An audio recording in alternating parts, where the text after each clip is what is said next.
ఓం శ్రీ గురుభ్యో నమః. అందరికీ నమస్కారం. నా పేరు Madhav Bangari. I am motivational speaker, Ho'oponopono healer, law of attraction coach.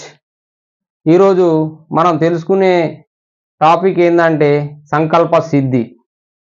ముందుగా మనం సంకల్పానికి కోరికకు గల తేడా తెలుసుకుందాం.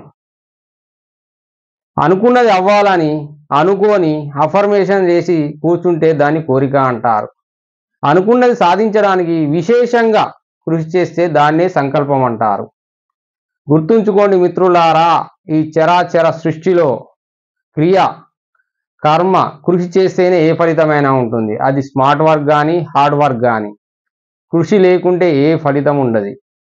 మిత్రులారా, కొందరు ఎంత కృషి చేసినా, ఎంత హార్డ్ వర్క్ చేసినా సంకల్పాలు నెరవేరాయి. దానికి కారణం వాళ్ళు సరైన సంకల్పాలు, వాళ్ళకు సూటబుల్ అయ్యే సంకల్పాలు పెట్టుకోకపోవడం మరియు నెగిటివ్ ఎనర్జీతో పెట్టుకోవడం. ఈ సంకల్పాలు త్వరగా సిద్ధించుకోవడానికి, త్వరగా నెరవేర్చుకోవడానికి ఎలాంటి టెక్నిక్ యూజ్ చేయాలి, త్వరగా ఎలా సిద్ధించుకోవాలి, మనకు ఏ నెగిటివ్ ఎనర్జీ మనం సంకల్పం పెట్టుకొని కృషి చేస్తుంటే, క్రియేట్ చేస్తుంటే ఎలాంటి నెగిటివ్ ఎనర్జీ మనకు అడ్డుపడకుండా త్వరగా రామ బాణంలా మన సంకల్పాలు సిద్ధించాలంటే ఎలాంటి టెక్నిక్ యూజ్ చేసుకోవాలనేది మనం నెక్స్ట్ వీడియోలో తెలుసుకుందాం. చూడండి మిత్రులారా, ఇది అద్భుతమైన టెక్నిక్స్. ఇవి పరమ గురువుల దగ్గర నా లైఫ్లో నేను నేర్చుకున్న టెక్నిక్స్ మీకు చెప్పబోతున్నాను.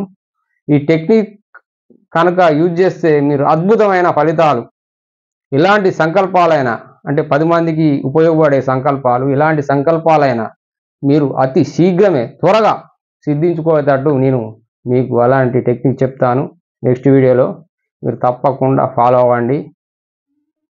తప్పకుండా సబ్స్క్రైబ్ చేసి వీడియో లైక్ చేయండి. Okay friends, thank you.